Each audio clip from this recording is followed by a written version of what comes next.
እንዴት ናችሁልን? ዛሬም እንደተለመደው በሰዓታችን መተናል። እናንተን ቪዲዮዎቻችንን ላይክ በማድረግና ሰብስክራይብ ሳታደርጉ የምትመለከቱ ቤተሰቦቻችንም ሰብስክራይብ እንድታደርጉ እየጠየቅናችሁ ይህንን ቆንጆ ፊልም ተጋብዞልን። ፊልሙ ሲጀምር ናን የምትባል ልጅ ዘመዶቿ እንድታገባው የሚፈልጉት ልጅ በግድ መድኃኒት ሰጣትና እሷም ያላትን ኃይል ተጠቅማ ስታመልጠው እናያታለን። እንደወጣችን ፋን የሚባል ልጅ ታገኝና ሞተሩ ላይ ተቀምጣ ቶሎ እንዳውን ሂድ ትለውና ያስመልጣታል።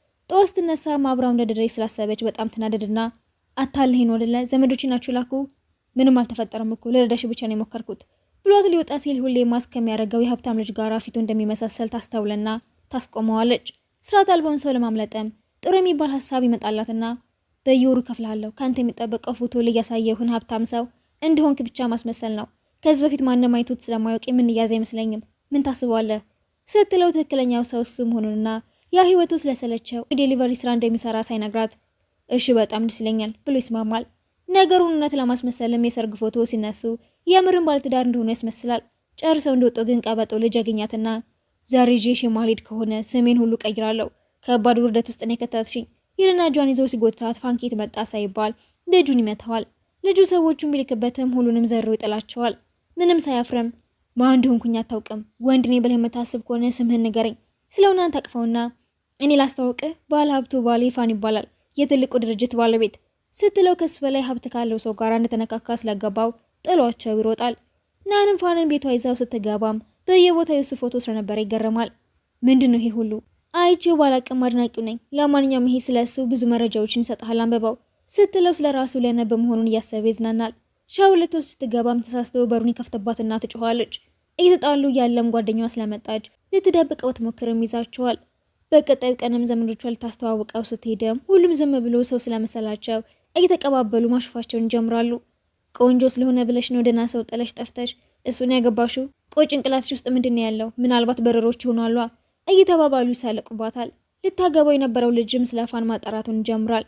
ለዘመዶቿም ውድ የሚባለውን ስቶክ እንዲገዙ ይመክራቸውና እሱን ለማሞገሻ ተጨማሪ ምክንያቶች ያገኛሉ። ፋን ግን ብራችሁን ትክክለኛ ነገር ላይ አይደለም ያስቀመጣችሁት፣ አሁኑኑ ብትቀይሩት ይሻላል። ጉድ እኮ ነው። አሁን ደግሞ ልትመክረን ፈለግ። ስለዚህ ስራ ምን አውቀህ ነው? ከፈለጋችሁ ሙሉ ገበያውን የማበላሸት አቅምም አለኝ። ተው እንጂ ቀልድህ አይጠገብም ባክህ፣ ይሄንንስ እስኪ ያሳየና ሲሉት ወዲያውኑ ረዳቱ ጋር ደውሎ ትዕዛዝ ይሰጣል። እነሱ ሲስቁበትም ማን ትሸማቀቃለች። ወዲያው ግን ስልካቸው በሙሉ የመልእክት ድምጽ ይጮሃል። እስካሁን ያወጡት ወጪ በሙሉ መክሰሩን ይረዱና ይረበሻሉ። ይህ ሁሉ ባንተ ምክንያት ነው? ቆይ ማን አንተ? ሲሉትና እንደለመደችው የጎረረች ሁላችሁም አብራችሁ ልትሰሩ የምትፈልጉት ባለ ሀብቱ ፋን ነዋ። ቆያንን የሚያክል ትልቅ ሰው ለምንድነው ከኛ አይነት ትንሽ ቤተሰብ ጋር ሊቀላቀል የወሰነው? ናን ልዩና ቆንጆ ሴት ስለሆነች ነዋ። በዛ ላይ እኔ ነገሮችን ማከበር ስለማልፈልግ ነው በድብቅ የተጋባ ነው ይልና የበለጠ እንዲያምኑት ማስኮን አድርጎ ሲያሳያቸው ወዲያውኑ ሀሳባቸውን ቀይረው ማሞገስ ጀምሮ ሊያገባት የነበረው ልጅ እቃ መላላሽ ሆኖ የሚሰራበትን ፎቶዎችን ይዞላቸው ሄድና ይሄንን ሰው ነው ባለ ሀብት ብላችሁ ያመናችሁት ሲል አክስቷ በድጋሚ ሀሳቧን ቀይራ ሲጀምር ውሸታም መሆኑ ያስታውቃል። የቅድሙም በአጋጣሚ ነው የሚሆነው ደግሞ እኛም ማመናችን። ልጁም እንግዲህ ትክክለኛው ባለ ሀብት ነኝ የምትል ከሆነ የናንን ድርጅት የሚያስፈልገውን ብር በ2 ቀን አግኝላት፣ ካላሳካው ግን ትፈታትና እኔ እንዳገባት ትፈቅድልኛለህ? እሺ እስማማለሁ ሲል ሁሉም ይገረሙበታል። ቤት ከተመለሱ በኋላ ምናን በጣም ትጨነቅና ማስመሰልህን በልክ ብታረገው ይሻል ነበርኩ። አሁን ምን ልናረግ ነው? እሺ አትጨነቂ፣ ይሄ ለኔ በጣም ቀላል ስራ ነው። አንቺ ብቻ ተረጋጊና ጤናሽን ጠብቂ፣ እሱ ብቻ በቂ ነው። አሁንም ትቀልዳለህ እንዴ? ስትለውን ፋይሉን ይቀማትና ልትቀበለው ስትሞክር ላዩ ላይ ትወድቃለች። ትንሽ ቆይቶም ረዳቱ ጋር ይደውልና የናን ድርጅት ችግር ውስጥ የገባው በዘመዶ ምክንያት እንደሆነ ይረዳል። በነጋታውም እንደምታረግ ግራ ይገባትና ብድር የወሰዱትን ድርጅቶች እንዲመልሱ ለመጠየቅ አስባ ዘመዶ አልታናገረው በተሞክረም ቆይዳችሁን መሰብሰብ እንኳን ካልቻልሽ ምኑን ነው መሪ ሆንሽው? ለምን ለቀሻት ወጭም ታዲያ? እንዲያውም ይሄ ባል የምትይው ሰው ዳውን የሚያስመልስ ከሆነ ስልጣኔን ሰጠዋለሁ። እሺ ቃልህ እንዳታጥፍ እንጂ እኔ ብሩን አስመልሰዋለሁ ሲል ሰዎቹ አደገኞች መሆናቸውን የሚያውቀው ዘመዶ ደስ ይለዋል። እሷና ጓደኛዋም እንደሄድ ቢከለክሉትም ሳይሰማቸው ይቀርና ይሄዳል። ዘመዶን አልታገባው የነበረው ልጅም ሊያስደበድቡት ስላቀዱ ወጥመዳቸው ውስጥ በመግባት ደስ ይላቸዋል። ፋን ቦታው ላይ እንደደረሰ አለቃችሁን ማናገር እችላለሁ፣ እዳው እንዲከፍል ለመጠየቅ ነበር የመጣሁት፣ ችግር ሳይፈጠር ከዚህ ብትሄድ አይሻልህም ቢሉትም ሊነቃነቅ ስላልቻለ ሊያጠቁት ይዘጋጃሉ። እሱም ከልጅነቱ ጀምሮ ሰለጠን ስለነበረ በራሱ ተማምኖ ቆሞ ይጠብቃቸዋል። ናንም የተፈጠረውን ስትሰማ ተጣድፋ ቦታው ላይ ትደርስና የተሰባበሩትን እቃዎችን ስታይ በጣም ትፈራለች። ወዲያው ግን ፋን መጥቶ ያቅፋትና ደህና መሆኑን ማመን ተስኗት ታፈጥበታለች። የባስ ብሎም ጥጋበኛው ዱርዬ ከነጭራዎቹ እየተንኳሰሰ መጥቶ በሩንም ይዘው ተሰጠውና ይሄ ወንድሜ ያዘዝከኝን አምጥቻለሁ። በጣም ጥሩ ተዋውቋት፣ ሚስቴ ናት ሲላቸው ሁሉም በክብር ሰላምታ ስላቀረቡላት ግራ ትጋባለች። ፋን ወደ ቢሮ ሄዶም ዘመዷን ይሄው ብሩ ተመልሷል፣ አሁን አንተም በቃል መሰረት ቦታ የምትለቀው ጥሩ ነው ስላመነ ዱዮ ጋራ ቢደውልም ችግር ውስጥ ስለከተተው እሱም ይጮህበትና ይዘጋበታል። ሰውየው ምርጫ ስለሌለው ከነጻፊው ከቢሮ ይወጣና ሊያገባት የነበረው ልጅ ጋር ሄዶም አዲስ እቅድ ያወጣል። ወደ ፋን ተመልሶም ከሌላ ሰው ብድር ለመሰብሰብ እንዲሄድ ያስማማዋል። ሊያገባት የነበረው ልጅም ኃይለኛ የተባለው ሰው ጋር ሄዶ ስለ ፋን ጉረኝነት እያወራ እንዳይከፈል ያበረታታዋል። ፋን እንደደረሰም በኩራት ፊት ለፊታቸው ይቀመጣል። ሰውየውም እውነትም ጥጋበኛ ነህ፣ ማን እንደሆንኩኝ ግን ታውቃለህ? በል አሁን ህይወትህ እንድምርልህ ከፈለክ ተንበርክከህ ይቅርታ ጠይቀኝ። ባልጠይቅስ? ጭራሽ ለምን አትመታኝም ታዲያ? እሱ እኮ ነው የቀረ ሲለው የምሩንም ተነስተው ጥሩ ብጤ ያቀምሰዋል። ነገሮች ከመባባሳቸው በፊትም ናንተ ደርስና ሁሉንም ለማረጋጋት ብላ ይቅርታ ብትጠይቅም ሰውየው ላይ ዋርዳት መሞከር ይጀምራል። በዚህ ተናደደው ፋንም የሚጠጣውን ጭንቅላቱ ላይ ደፋበትና ሁሉንም ደህና አድርጎ ይመታቸዋል። ልጁም ጥበቆቹን ጠርተው ሲያስከብባቸው ፋን እንደለመደው ተረጋግቶ ይቀመጥና የልጁ አባት ጋር ደውሎ ልጅ የተበደረውን መክፈል ስላልፈለገ ችግር እየፈጠረ ነው፣ በፍጥነት መታ ችግሩን ብትፈታው ደስ ይለኛል ሲል እያሾፈ ይመስላቸዋል። ናናም ብትሆን ትንሽ ያካበድኩ አልመሰለህም ትለውና ልጁም የምር አባቴን ካስመጣኸው ተንበርክከ ይቅርታ ጠይቃለሁ ይለውና ብዙም ሳይቆይ አባቱ እያለከለከ ይመጣና ሁለቱን ጅል ልጆቹን እየመታ የማትረቡ ምን አይነት ትልቅ ችግር እንደፈጠራቸው አይገባችሁም አይደለ? በላውን ተንበርክከ ይቅርታ ጠይቅ ይለውና ሳይወድ በግዱ ይቅርታ ይጠይቃል። አባቱ መዳውን ከነወለዱ ይከፍልና ይገላገላል። ናንና ጓደኛዋን ቤት ተመልሰው ካርዱ ላይ ያፈጠጡ ያዩትን ሁሉ ለማመን ይቸግራሉ። ማታ ቤት እስኪመጣ ጠብቃም ምንድነው የተፈጠረ ያለው? ለምን ሁሉም ሰው ሳይ ይፈራል? ምንም አልገባኝም።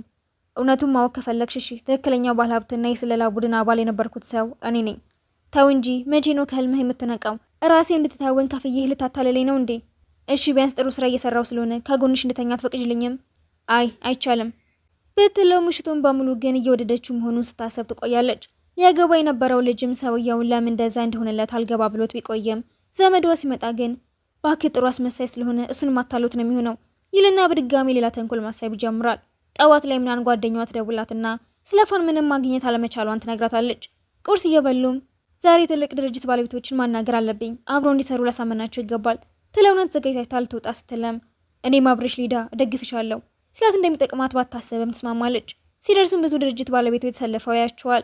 የእሷ ተቀናቃኞችም እንዳይዋት ድርጅቷ ላይ ማሸፍ ይጀምራሉ። ፋንም ሚስቴን ባታስከፋት ደስ ይለኛል፣ እንዲያውም አሁን ዳይሬክተሩ መጥቶ ሰላም ይለናል፣ በክብር የሚጠብቀን ሰዎች ነን እኮ። አንተ ደግሞ ከየት ነው የመጣኸው? ምላስን አታርዝመው በንፋስ እንዳይወሰድብህ ብለው ሲያሽፉበት እሷ የምትገባበት ይጠፋታል። እንዳለው ግን ዳይሬክተሩ ያዩና ደስ ብሎት ሰላም ሌላው ሲመጣ በአይኑ ወደ ናን ይጠቁመውና ነገሩ ስለገባው ለእሷ የተለየ ሰላምታ ይሰጣታል። እያበሉ እንዲያወሩ ሲጋብዛቸውም ድንጋጤዋ ሲለቀት የተራመደች ከዚህ በኋላ የማይሆን ነገር እንዳትናገር እሺ ብላ ታስጠነቅቀዋለች። ውስጥ እንደገቡም በድጋሚ ለሱ ከልክ ያለፈ ክብር ሲያሳዩት እንዲረጋጉ ብላ ሻይ እንዲቀዳላቸው ታዘዋለች። ስምምነቱን ስታቀርብም እሷ ካሰበችው ዋጋ በጥፍ ይስማማና በጣም ደስ ይላታል። ወደ ቤት ተመልሳም ለጓደኛዋ ዜናውን ትነግራታለች። እሷም ደስ እያላት ግን ምን አድርግሽ ነው ያሳመንሻቸው? ወይስ በፋን ምክንያት ነው? ምን በሱ ምክንያት ይሆናል? ድርጅታችን ያለውን አቅም አይተው ነው እንጂ የሚሆነው ብላ ትጎራለች። ትንሽ ቆይታም ታውቃለህ ልጅ ያለው ቤተሰቦቼ ከሞቱ በኋላ ሁሌም ራሴን በስራ ለመደበቅ ነበር የሚሞክረው። ካደኩ በኋላ ግን ባለሀብቱን ምሳሌ አድርጌ መከተል ጀመርኩኝ ስትለው ልጅ ያለ ያደነችውን ህፃን ያስታውስና ለናን ፍቅሩን ይገልጽላታል። እንቅልፍ ሲወስዳትን ፊቷን እየነካ ተኩሮ ይመለከታታል። ጠዋት ቁርስ እየበሉ ማታ ያረገችውን እያስታወሰ ሲያሽፍባት ብር ትሰጠውና ለማንም ሰው እንደማትናገር ቃል ገባ ስትለው ቀንሶ እየመልስላት ትስማማል። ዘመዶቿ ጋራ ወስዳውም ከተባባሉት በላይ ብዙ ብር መሰብሰባቸውን ስታሳያቸው እንደለመዱት ፊታቸውን ቀይረው አሞጋሾች ይሆናሉ። ወዲያው ግን ሊያገባት የነበረው ልጅ ደርስና ይሄ ሰው በጣም አጭበርባሪ ነው፣ የሀብታም ሰው ማንነትን ወስዶ ብዙ ሰው እየሸወደ መሆኑ አይታያችሁም እንዴ? በዛ ላይ ባለፈው ላታለልከው ሰውም ትክክለኛ ማንነትን አስረድቸዋለሁ፣ ሙሉ ቤተሰቡ ችግር ውስጥ ነው የሚገባው። ዘመዶቿም ምንድነው የሚያወራው? በአንቺ ምክንያት ችግር ውስጥ መግባት አንፈልግም። ፋንም አረ ምንም አትጨነቁ እኔ ያለሁ ህመኑ ሲላቸው ድምጽ ይሰሙና ይወጣሉ። ዳይሬክተሩ ከነሰዎቹ ሲመጣ ምናን ቀደም ብላ ይቅርታ ያታለልን መስሎ ከተሰማህ ብሩ ልንመልስልህ እንችላለን። የምን መመለስ ነው? ተጨማሪ ካስፈለገን በፈለግሽው ጊዜ ጠይቀኝ እሺ ይልና እዛ ድረስ ያንከራተተውን አቃጣሪ ልጅን በጥፊ ያጭውለዋል። ናንና ጓደኛዋን በድጋሚ የተፈጠረውን ማመን ያቅታቸዋል። ባልሽ በጣም አስገራሚ ሰው እየሆነ ነው። ያላወቅነው ዝምድና ያለው ይመስልሻል እንዴ? እኔ እንጃ አይመስለኝም። ለማንኛውም አሁን ስራዬ ላይ የበለጠ ማተኮር እንዳለብኝ ይገባኝ ትላትና ሊያገባት የነበረው ልጅና ዘመዷም በድጋሚ የተሻለ ብለው ያሰቡትን እቅድ ያወጡና በነጋታው የሷ ድርጅት ሊለቅ የነበረውን የመድኃኒት ምርት ሌላ ቦታ ያስለቅቁታል። ናኒን እንደሰማችም የምታረገው ግራ ይገባታል። ልጁና አጎቷን በሰሩት ስራ ተኩራርተው ቢሮዋ ሲሄዱ ቆይ ግን አጎቴ ድርጅቱ ያንተ ማደል እንዴ? እንዴት ታከስረናለህ? እኔ ምንም አላረኩም የማውቀው ነገርም የለም ብሎ ይክዳትና ልጁም እኔ መፍትሄ ይዤልሽ ነው የመጣሁት። የምትፈልጊ ከሆነ የሰውን ስራ በመስረቅ ድርጅቱ ከሚከሰስ ያንን ሰው ፍቺውና እኔን አግቢኝ፣ ነገሮችን ወደ ነበሩበት ቦታ እንመልሳቸዋለን ብሎ የማይረባ ሀሳቡን ያቀርብላታል። በእነሱ ኢንዱስትሪ ውስጥም ትልቅ ክብር የሚሰጠው ሰበም ከሰው ምርት የተሻለ መድኃኒቶችን ማቅረብ እንደሚችሉ ሊመሰክርላቸው ሲመጣ ተስፋዋ ሁሉ የተሟጠጠ መስሎ ይሰማታል። ወዲያው ግን ፋን በሩን ከፍቶ ይገባና የተሻለው ይነሱ ነው ብለህ ከመሰከርክማ ሙያህም ጠፍቶብሃል ማለት ነው ብሎ ይሽፍበታል። ሰውየውም ተናዶ መጮህ ሲጀምር ናንቀስ ብላ እባክህ ከዚህ በላይ ችግር እንዲፈጥር አልፈልግም ዝም በል ትለውና እሱ ግን ምንም ሳይመስለው መከራከሩን ይቀጥላል። ሊያገባት የነበረውም እስኪ እንደምትለው አቅም ካለ የውዱን መድኃኒት ፎርሙላ አምጣልና ሲለው ፋንም ከኪሱ በሶፍት ላይ የተጻፈውን አውጥቶ ቢያሳያቸውም ማንም ሊያምነው ስላልፈለገ መሬት ላይ ጥለው ይሳለቁበታል። ወዲያው ግን አጠገባቸው የነበረው እውቁ ዶክተር ያነሳውና እውነት መሆኑን ሲያረጋግጥላቸው ሁሉም ይደነግጣሉ። አዋቂ ተብየውም ትክክለኛነቱን ካጣራ በኋላ መቼም ሰርቀው ነው የሚሆነው እንጂ ባለቤቱን ተቀበልኸው ሊሆን አይችልም፣ እሱን የምታውቅበት ምንም መንገድ አይኖርህም። ወዲያው ግን በሩ ይከፈትና የመድኃኒቱ ባለቤት ተብላ የምትታወቀው ቆንጆዬ ልጅ ወደ ክፍል ውስጥ ገባ። እንደ አዋቂ ሲያስመስል የነበረው ሰው በእፍረት አንገቱን ይደፋል። ለንቀቱን ብላ ጥሩ ጥፊት አቀምሰዋለች። ፋን እንደምታውቀው ታረጋግጥላቸውም ናንን ሊያገባት የነበረው ልጅ ማመን ስላልቻለ እንደለመደው ስም ይመታል። ሲወጡም ልጅቷ ፋንን ይዛ ወክ እያረገች ወደ ናን ዞር ትልና ለምን እና አንቺ ተስማምተን ፋንን ለኔ አትተይልኝም? ሲጀመር ጋብቻችን የውሸት ነው። እናንተ የምትዋደዱ ከሆነ እኔ ምንም ችግር የለብኝም ስትላት ፋን ይገረማል። ምንም ያህል ልጅቷ እንደማይፈልጋት ለማስረዳት ቢሞክርም አብሯት እንዲቆይ ብላ እግሯን ወለም እንዳላት ታስመስላለች። ናንና ጓደኛዋን ብቻቸውን መሆናቸው ደስ ስላላቸው ሊያዩዋቸው ሄዱና እግሯን እያሸላ ስታገኘው እኔም እግሬ ነው ወይን የመጣሁትኝ እሽልኝ ብላ ትቀመጣለች። እሱም በምታደርገው ነገር ሳቁ መቆጣጠር ያቃተው ትዕዛዟን ይፈጽማል። ልጅቷ ከሄደች በኋላም ምንም መስጋት አይጠብቅብሽም፣ ለልጅቷ ምንም አይነት ስሜት የለኝም ስላት ደስ ይላታል።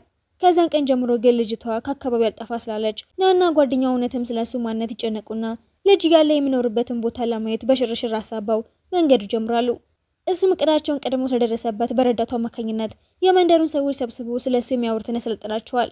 እንደደረሱ ምን ያህል የተባረከና ጥሩ ልጅ እንደሆነ ያስወራል። ቤተሰቦቼ ብሎ ያስተዋወቃትን ሰዎችም ቀለል ያሉ ስለነበሩ እውነትም እዚሁ መንደር እንደኖረ ሊያምኑት ሲሉም ይሁንሽ ላይ ዘነጣ ትመጣና ስታቅፈው ነገሩን ታበላሸዋለች።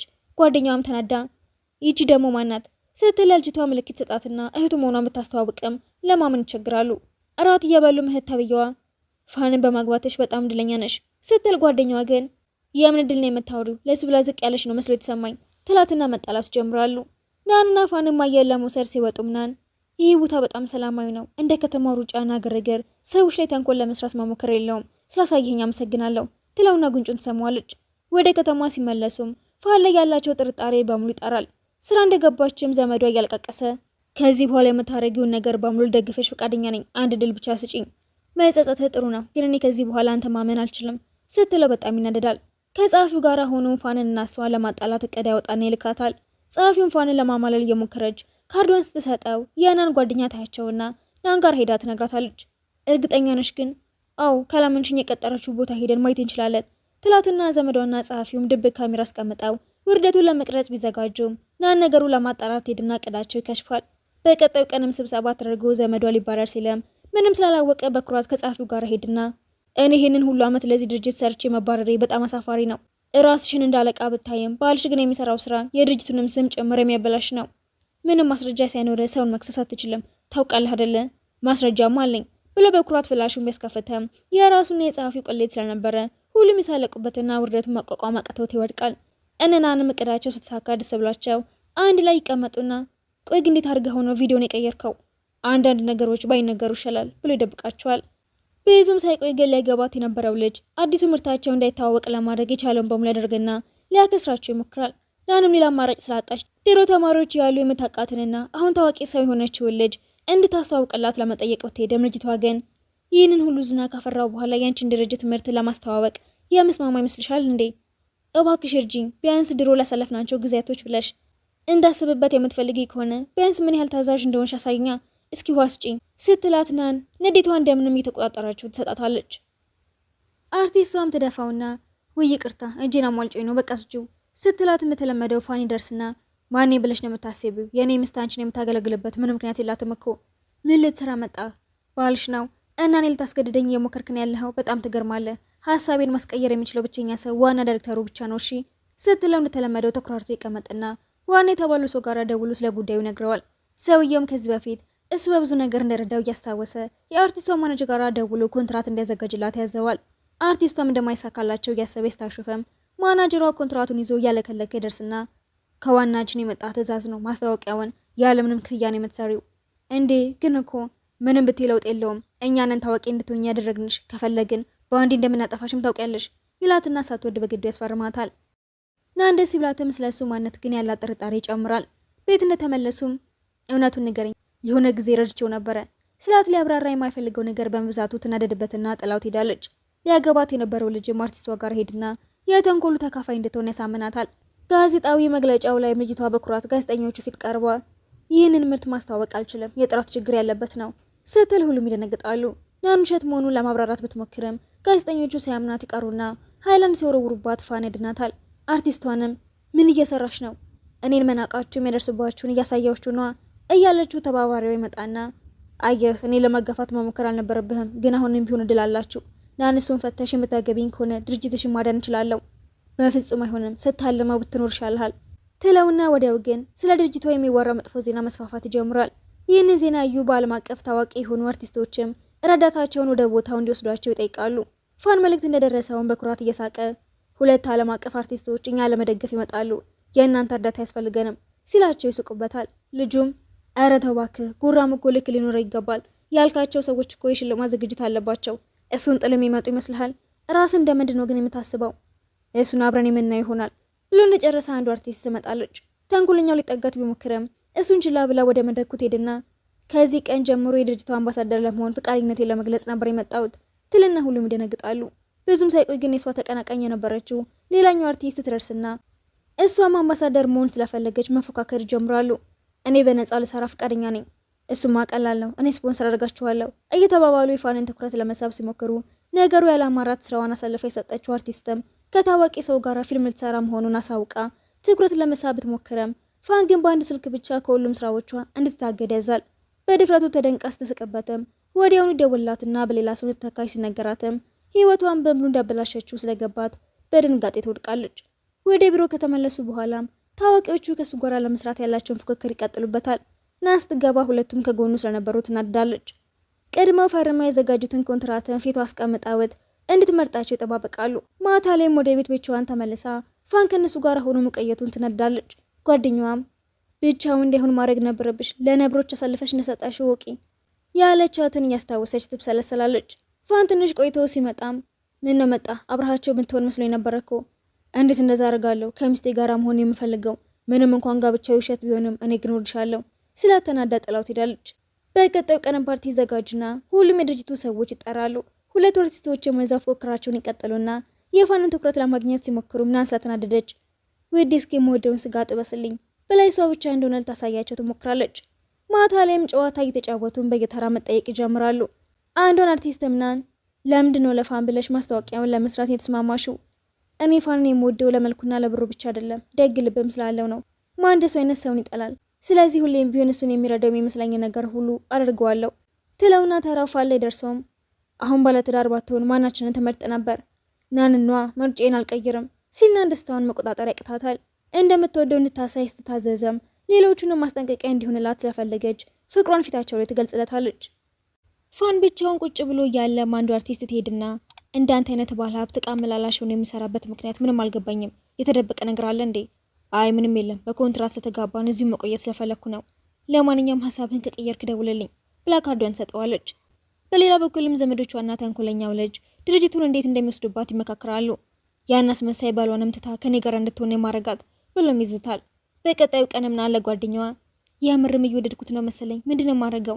ደስ ይላል፣ የእሱን ትኩረት የምታገኝባቸውን ብዙ መንገዶች ነው ማስተምርሽ ትላትና ቢሮ ገብታ የሚያሳያቻትን ስትለማመድ ይመጣባትና ደንግጣ ትቀመጣለች። ሊሄድ ሲልም ቆይ በሩን ዝጋውና የምነግርህ ነገር አለኝ ትለውና ለማውራት ስትሞክር ጓደኛዋ በሩን በርግዳው የተንገዳገረች ትጋባና የሰማችውን አስደጋጅ ዜና ትነግራታለች። እሷም ከፋን ጋር ሆና ወደ ዘመዶቿ ቤት ሄድና ድርጅቱ ችግር ውስጥ እያለ ምንም ሳታደርጉ ቆይታችሁ አሁን ለእናንተ እንደሚገባ ልትነግሩኝ አይደለም መቼም። ችግር ውስጥ የገባው እኮ አንቺ ማስተዳደር ብቃት ስለሌለሽ ነው። ስለዚህ እኛ ብናስተዳድረው የተሻለ ይሆናል ማለት ነው ብሎ ሲሳለቁባት አያቷ ይመጣና ሁሉም ደንግጠው ይነሳሉ።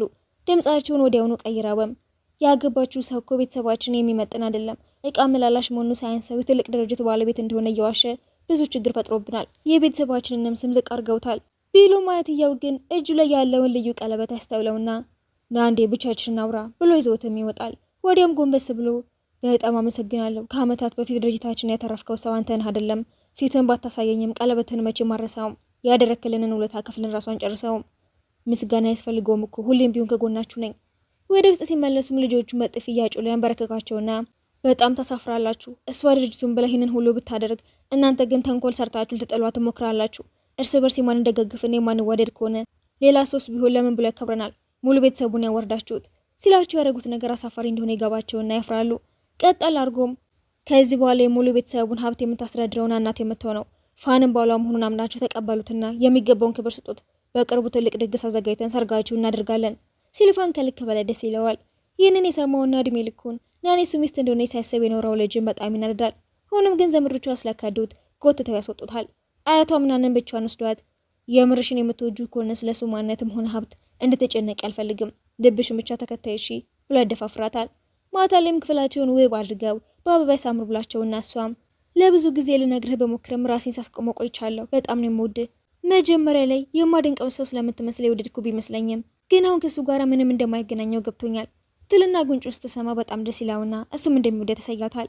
ጠዋት ከእንቅልፏ እንደነቃችም ማንህ ደሞ አንተ ብላ ታስደነግጠዋለች። የኮንትራት ጋብቻቸውም በትክክለኛ ስለተቀየረ በጣም ደስ ይላቸዋል። ወደ ቢሮ ሲሄዱም ጓደኛዋ አንድ ላይ መሆናቸው ስለገባት ደስ ብሏ ጥላቸው ትወጣለች። እያንዳንዱን ጊዜያቸውን በፍቅር እያሳለፉ ስለ ቤተሰቦቿ ማስታወስ ይጀምራል። የተገደሉ ቀን ላይም አባቱ የናንን ፎቶ ሰጥቶት አድራ እንዳለውና ረዳቱም የገደሏቸው ሰዎች እነሱ የሰሩትን መድኃኒት የሚፈልጉ ሰዎች ናቸው፣ አሁንም ቢሆን እጃቸው ሳያስገቡት አያቆሙም ስትለው ሰዎቹን ለመከታተል ብሎ ብዙ ነገር ለማድረግ እንደተገደደ ያስታውሳል። አሁንም ቢሆን ናን ችግር ውስጥ እንደምትሆን ስለገባው በጣም ይጨነቃል። ወንጀለኞቹም ሊያገባት የሚፈልገው ልጅ ይዙትና ቤተሰቦችንም ሆነ አንተ ስንረዳ የከረምነው እኮ የምንፈልገውን ነገር እጃችን እንድታስገባ እንጂ ብራችን እንድታበክን አልነበረም። የቻልኩትን በሙሉ ሞክሬያለሁ እኮ ግን ያፋን የሚባል ሰው ሁሉንም ነገር አበላሸብኝ። ስለው ጥሩ ነው ብሎ የሚያስበውን እቅድ ያማክረዋል።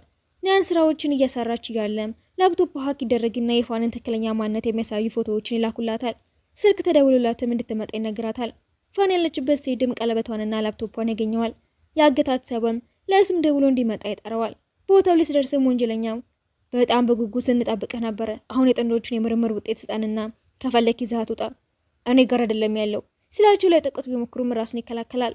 ያገቷት ሴትም ናንሳተው ለሰው የምትሰራ ቦዲጋርዱ ስለነበረች እራሷን ፈታ ትመታቸዋለች። ይህንን ሲያዩም እንደታለሉ ይገባቸዋል። እሱም በኩራት ፊታቸው ቆሞ አሁን ላረጋችሁት ነገር በሙሉ ቅጣታችሁን ታገኛላችሁ፣ ማስረጃውን በሙሉ ለፖሊስ ሰጥተናል ብሎ ያስይዛቸዋል። ናን ስትመጣም ከአንድ ቀን በፊት ያላትን ታስታውሳለች። እውነቱን ለመናገር ትክክለኛው ባለ ሀብት እኔ ነኝ፣ እሱ ብቻ ሳይሆን ቤተሰቦችንም ከመሞታቸው በፊት አደራ የሰጡሽ ለኔ ነበርኩ። ልጅ ያለሽ እንዴት እንደረዳሽኝ እስካሁን አልረሳሁትም እና ብድርህን ለመክፈል ብለህ ነው እንደቀረብከኝ? በፍጹም ስለምወድሽ ነው እንጂ ይልና ፍቅሩን ያሳያታል።